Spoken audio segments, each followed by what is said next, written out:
विक्रम बेताल की कहानी भाग 2। पति कौन।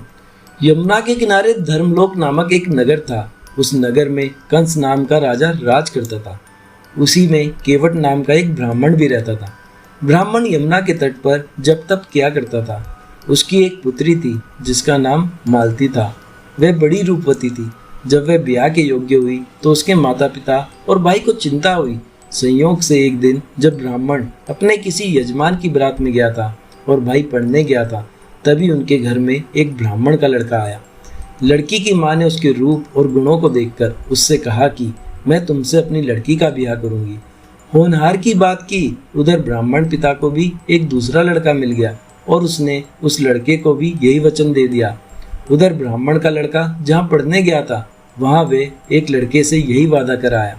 कुछ समय बाद बाप बेटे घर में इकट्ठा हुए तो देखते क्या है कि वहाँ एक तीसरा लड़का और मौजूद है। दो उनके साथ आए थे।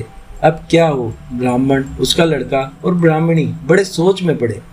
देव योग से हुआ क्या कि लड़की को सांप ने काट लिया और वह मर गई। उसके बाप, भाई और तीनों लड़कों ने बड़ी भाग दौड़ की। जहर झाड़ने वालों को बुलाया पर कोई नतीजा न निकला। सब अपनी अपनी करके चले गए। दुखी होकर वे उस लड़की को शमशान में ले गए और क्रियाक्रम कर आए। तीनों लड़कों में से एक ने तो उसकी हड्डियां चुन ली और फकीर बनकर जंगल में चला गया। दूसरे ने राख की गठरी बांधी और वहीं झोपड़ी डालकर रहने लगा।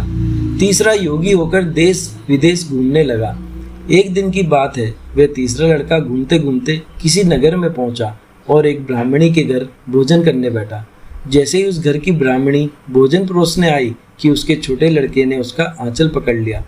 ब्राह्मणी से अपना आंचल छूटता नहीं था।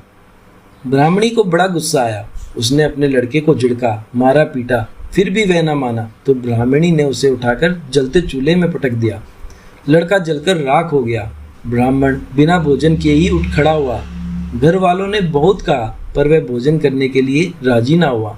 उसने कहा, जिस घर में ऐसी राक्षसी हो उसमें मैं भोजन नहीं कर सकता। इतना सुनकर वह आदमी भीतर गया और संजीवनी विद्या की पोथी लाकर एक मंत्र पढ़ा। जलकर राख हो चुका लड़का फिर से जीवित हो गया।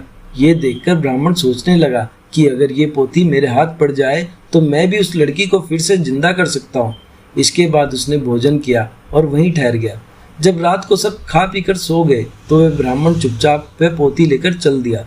जिस स्थान पर उस लड़की को जलाया गया था वहां जाकर उसने देखा कि दूसरे लड़के वहां बैठे बातें कर रहे हैं। इस ब्राह्मण के ये कहने पर कि उसे संजीवनी विद्या की पोथी मिल गई है और वह मंत्र पढ़कर लड़की को जिंदा कर सकता है, उन दोनों लड़कों ने हड्डियां और राख निकाली। ब्राह्मण ने जैसे ही मंत्र पढ़ा वह लड़की जी उठी। अब तीनों उसके पीछे आपस में झगड़ने लगे। इतना कहकर बेताल बोला, राजा बताओ कि वह लड़की किसकी स्त्री होनी चाहिए। राजा ने जवाब दिया, जो वहाँ कुटिया बनाकर रहा उसकी। बेताल ने पूछा, क्यों? राजा बोला, जिसने हड्डियां रखी वह तो उसके बेटे के बराबर हुआ। जिसने विद्या सीखकर जीवन दान दिया वह बाप के बराबर हुआ। जो राख लेकर रमा रहा वही उसका हकदार है।